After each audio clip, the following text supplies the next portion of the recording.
What you have on both screens is an instance of the WebRTC application that Thrupoint has developed. First off, we're going to start off and do what we expect, right? So WebRTC today can do point-to-point browser-to-browser calls. Today, when we look at a technology like WebRTC, we see the value in not only being able to extend communication to a browser, but also being able to have this application be leveraged within a user's current framework, right? So be it in an enterprise, being able to extend their core functionality to an application or an endpoint like this and be able to leverage all the wonders of a WebRTC application, but integrated into their back environment. So one thing you'll see here is Kevin's brought up what we have of integration into a corporate directory. Now, this goes along the story of what David talked about earlier and providing a mashup. WebRTC is great to provide voice and video, but today, users have multiple needs. Everything from directory services to presence to be able to actually now integrate into your voice infrastructure as well as your video and your telepresence. So here we'll start with a basic call to me as a user that's logged in. So here you see presence, I'm available. He clicks to call me, I place the call, and we get two-way video. We've seen this. This is basic functionality today. So right out of the box, that works. Now, what we added in the mashup was great. You got corporate directory, you got presence, you got IM functionality, and we also involved in new elements like shared application. So today when you look at the application, sorry, let me just mute mine. When you look at these applications, when you actually share an application today is rendering the full screen and casting it to the other element. Here we have a common application that's used between the two users, and instead of rendering the whole application, we actually do change events, where now both Kevin and I could actually work on the same application and actually have real-time changes to adjusting what values you want. He could move the bottom slider to do interest rates, and I could change my contribution and actually do true collaboration. We could actually have a third person join in and actually enable it into have a three-person functionality. Now take this simple concept and expand it to any use case or any applications you have today, registering those control points within your basic web tool and being able to do true collaboration across your platforms. So from here, Kevin's going to show you how a lot of the discussion in the panel earlier was, what about SIP? What about integrating into legacy environments? What about leveraging functionality that today enterprises are challenged with? And Kevin will show functionality that addresses that. So as David mentioned in his keynote this morning, the enterprise already has a great deal of investment in devices like this and also core infrastructure. When you come to WebRTC, WebRTC speaks a lot of very complicated protocols, STUN, ICE, bundling of media, RTCP, multiplexing, for instance. Most of the legacy devices in the world today, you can pass on that SDP, but they simply won't be able to support it. So what we've done here, and so you should be seeing video over there now, yep. So this is an integration from a WebRTC client you're seeing here to an existing Tamberg Cisco endpoint, which Cisco has so graciously provided us.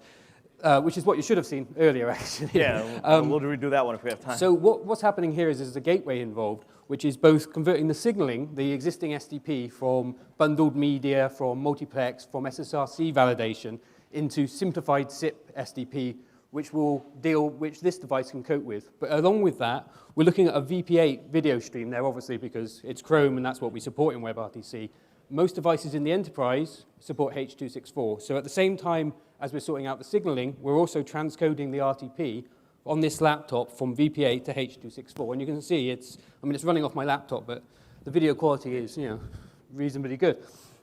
Along with that, we have to cope in the RTP stream with stun bindings and all the complexity along with the WebRTC stack, which the RTP proxy is also capable of converting between the two.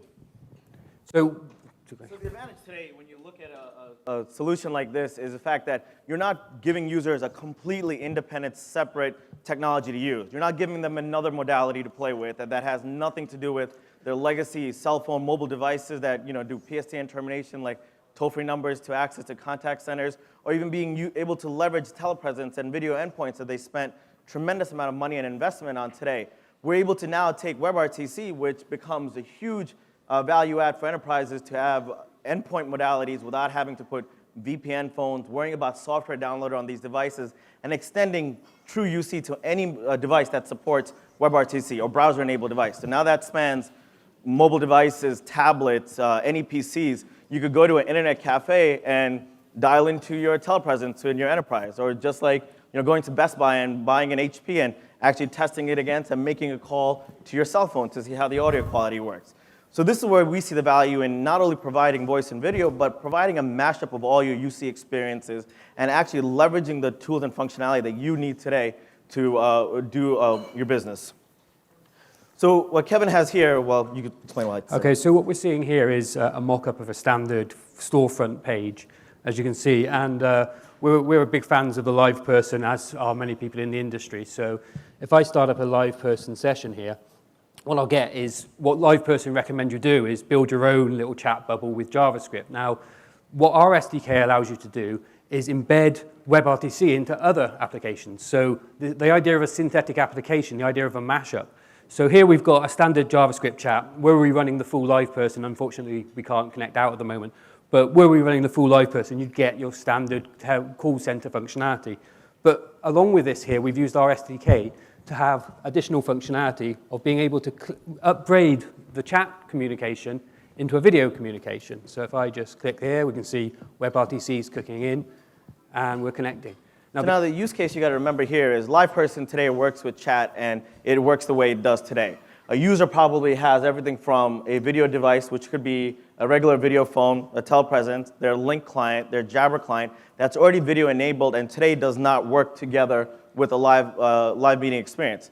Today, using our SDK and being able to leverage a live meeting, we're able to now fuse the use cases where a user could be talking to who I am asking for help, and we could actually escalate into a pure video and voice conversation right off the browser to actually provide that extended high-level white glove touch to your customers. So now we've taken this to a business process element and actually enhanced the way you do business without changing the whole infrastructure of what you do, the way you work today.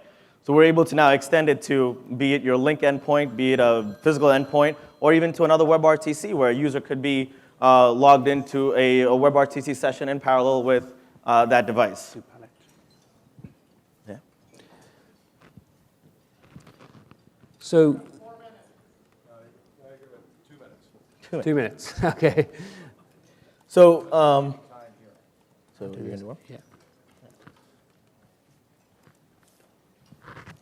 Go ahead, it's yours. Okay, so another aspect of our SDK is to allow you to generate interactive point of sale systems. So as you can see, you're probably familiar with this. If you've ever been to an Apple store, you've seen the point of sale system next to it. So this demonstration shows you that you can take that existing framework, convert it into a web app, which most of us can do anyway, but adding WebRTC means that this experience can be taken out of the Apple store and taken home to the web. So as we would do normally. Wait, I gotta set mine. Okay. You've got your different experiences, different pages. These are standard sort of web forms that we'd normally see. However, once John's logged in, all good? Yep. Okay, so in the Apple Store, if you went to the specialist page, it would pull over a genius to come over and talk to you.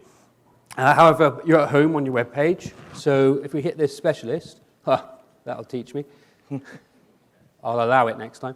If we hit the specialist, you can see it's going to dial out and connect to John. Now, John is today our Apple genius, and you can see that the experience is exactly the same. Now, our technology also, the app sharing that we were showing you earlier, also supports the idea of co-browsing. So while John is being your genius, he could also manipulate this page and control what the user's seeing based on what they're saying to him across the video link. So I think the key thing is for us that WebRTC isn't just about audio and video. It's another tool in the web developer